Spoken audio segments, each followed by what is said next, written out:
What's up, guys? It's Xclusive here, and today I'm playing through another indie game in the form of AERY Dreamland. As you know, this is in a long-running series. There's been many games. I think this is maybe we're getting close to number 20 at this point. But this, as you know, it is a easy achievement game in the form of the AERY series where you fly as a little bird. This game came out on March 7th, 2025 on the Xbox Series X and the Xbox One family of consoles. And yeah, this is just like every other AERY game. This is mostly just like a casual flight simulator where you control a little bird, and it's primarily like geared towards achievement hunters and people who just want easy achievements.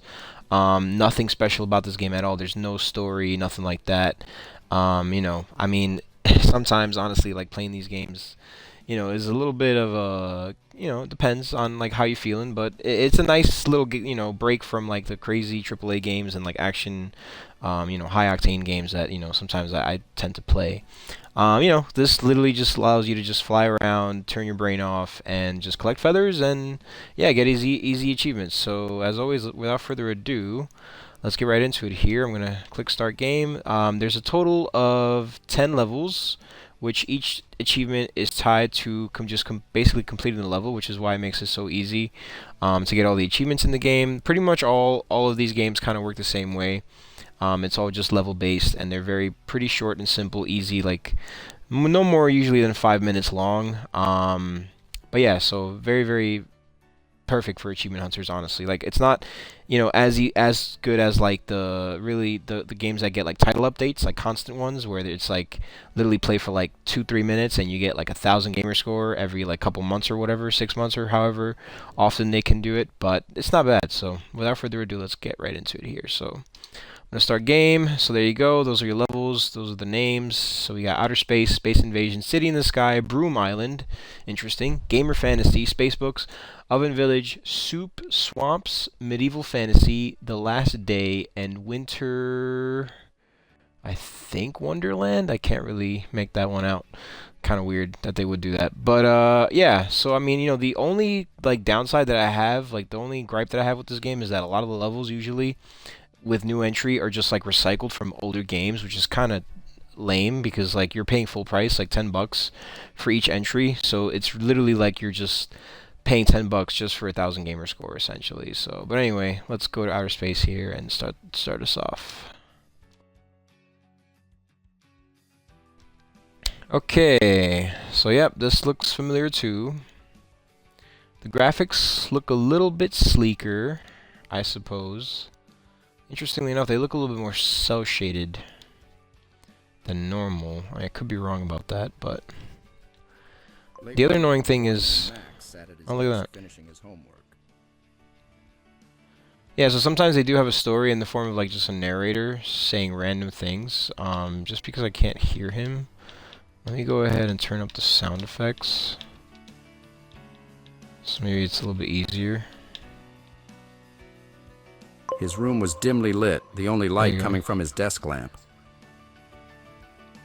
The story usually makes no sense. It's just there, I guess, to kind of break the monotony and silence of the game. But Max yawned as he scribbled the last few answers in his notebook.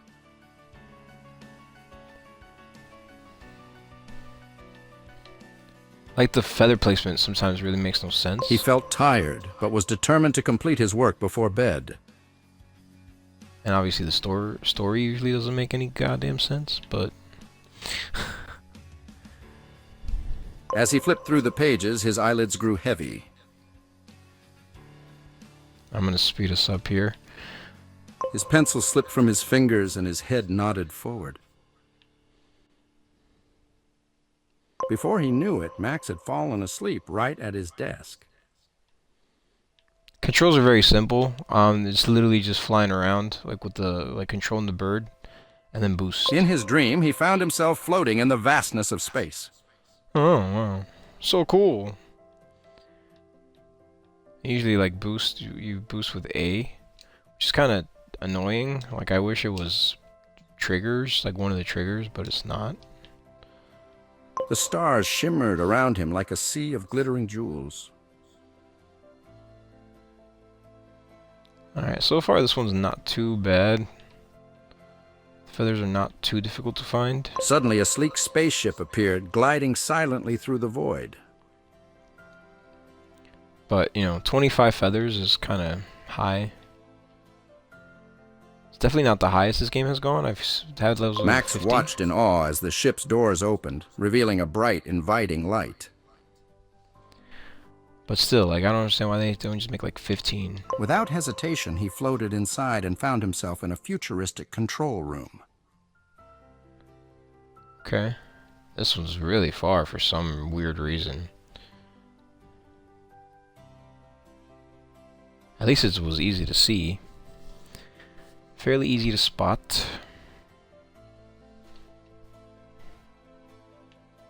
The walls were covered in glowing screens displaying star maps and data.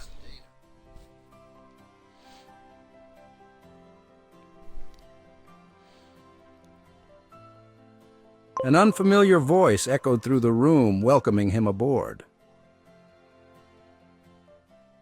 I have to say, this definitely sounds like an AI voice. Max turned and saw a holographic figure smiling warmly at him.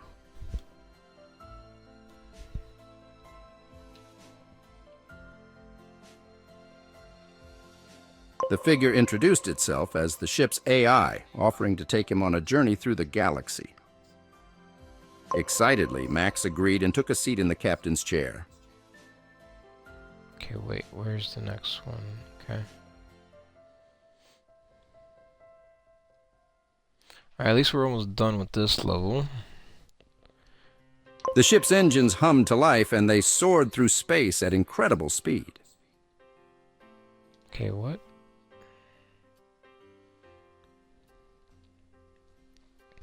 See, that's one thing I don't understand about this game is like, why do the feathers like just randomly... Max gazed out the window, marveling at the planets and nebulas they passed. change direction for no reason? The AI pointed out different celestial wonders, explaining their unique features. Okay, where's the next one? Wow, that's kind of annoying. As they traveled, Max felt a sense of freedom and wonder he had never experienced before. But just as they approached a magnificent glowing nebula, a loud sound startled him. He woke up. Max jolted awake, blinking in confusion as he looked around his room. His desk lamp flickered and he realized he had been dreaming. Bro, where's the last one? Why do you do this game? I hate it. I hate it already. Like, just why?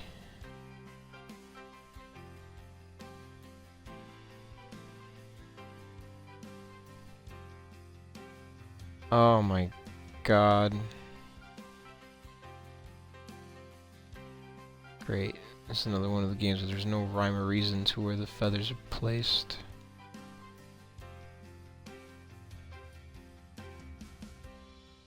It's just hella random, huh? Like, some of them are in like somewhat of a pattern.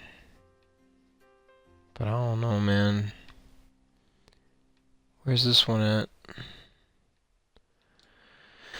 Let me see, maybe if I slow down a bit. Like, would it be under? That's where, like, I guess it's kind of where it would make sense for it to be down here, but it's not. As you can see. So that's the one thing I don't like about these games. Usually this is like, tends to happen, especially like in these open like space levels where it's just, you know, I don't know. I mean, a lot of the levels are just like kind of open-ended, but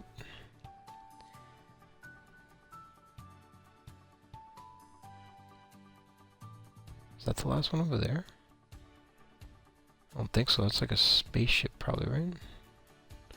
But this is nuts. I don't like it.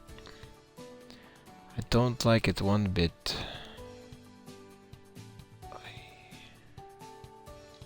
Pains me. It's definitely not it. That's a spaceship.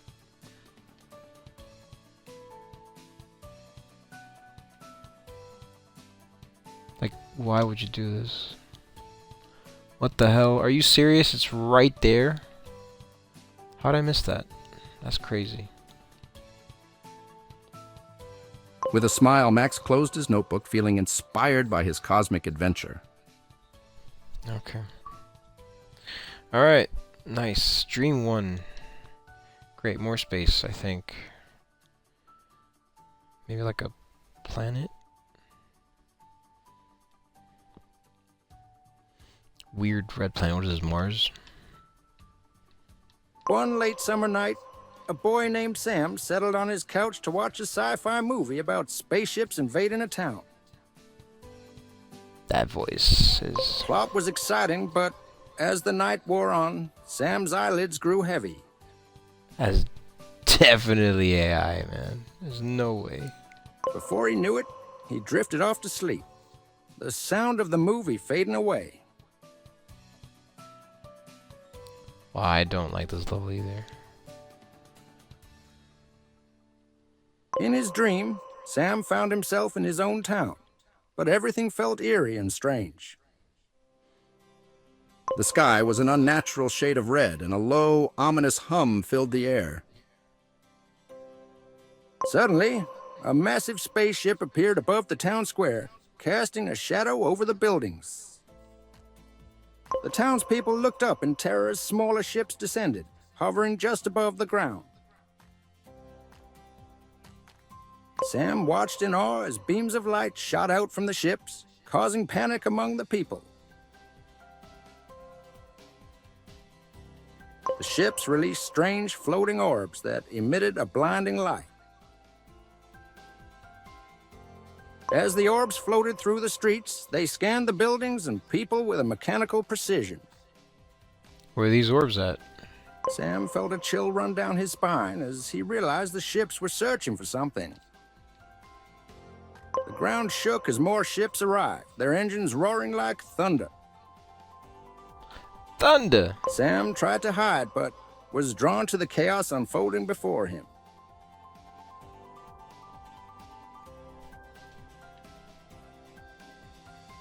Suddenly, a loudspeaker crackled to life, broadcasting an alien language. To his horror, Sam understood the message. They were here to take over the town. He watched as the aliens, tall and metallic, emerged from the ships. Tall and metallic, huh? They moved with a synchronized grace, their eyes glowing a cold blue light. The townspeople were paralyzed with fear, unable to resist the invaders. Sam knew he had to do something, but felt powerless in the face of such advanced technology. As he struggled with his fear, a smaller ship landed near him. The door opened, revealing a control panel with alien symbols. Sam felt an inexplicable urge to approach it. He reached out and touched the panel, and suddenly, a map of the town appeared, highlighting key locations. Realizing this could be the key to stopping the invasion, Sam quickly studied the map. Just as he was about to act, a blaring alarm jolted him awake. What the heck? Alright. Level 3.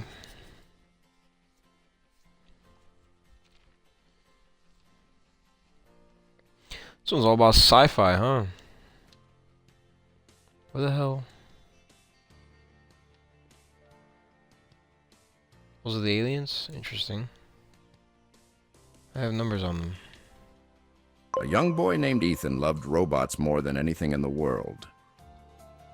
Ah, yet another app. His room was filled with all kinds of robot toys, from tiny ones that moved on wheels to large ones with flashing lights.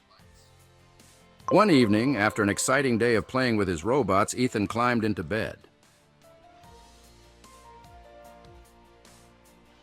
He hugged his favorite robot toy close and closed his eyes, feeling sleepy.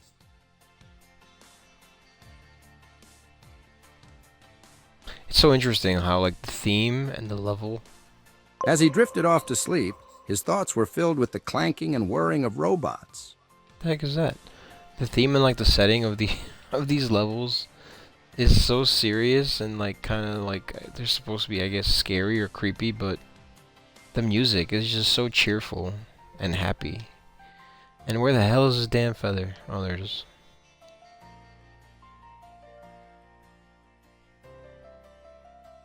In his dream, Ethan found himself in a futuristic town where everything seemed metallic and shiny. The buildings were tall and sleek, with gears and circuits embedded in their walls.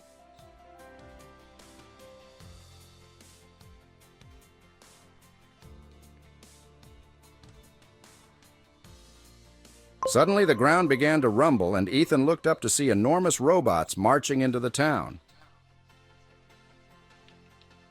These robots were unlike any he had ever seen, towering over the buildings and emitting a powerful electric hum.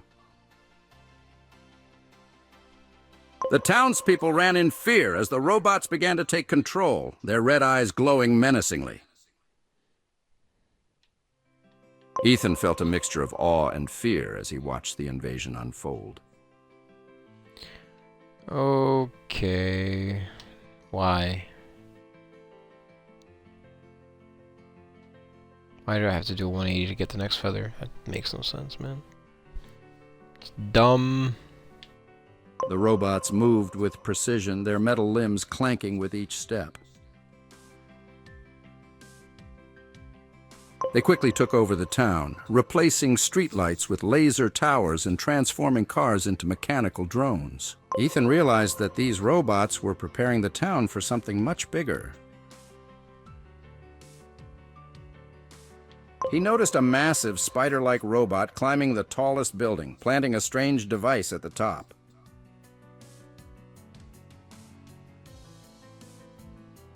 The device started to pulse with energy, sending waves of electricity through the town.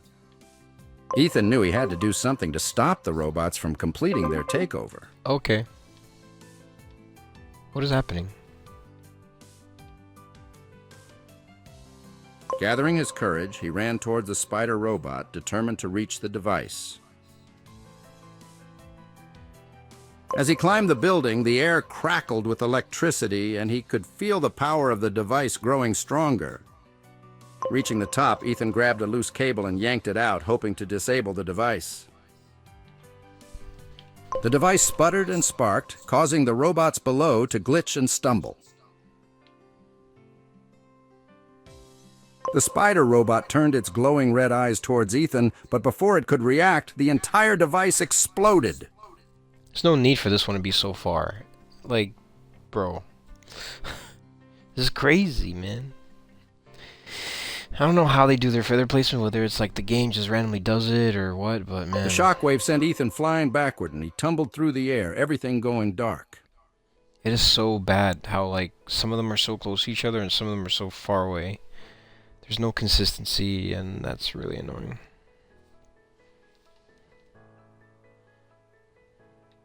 He jolted awake, back in his bed with his favorite robot toy still clutched in his arms.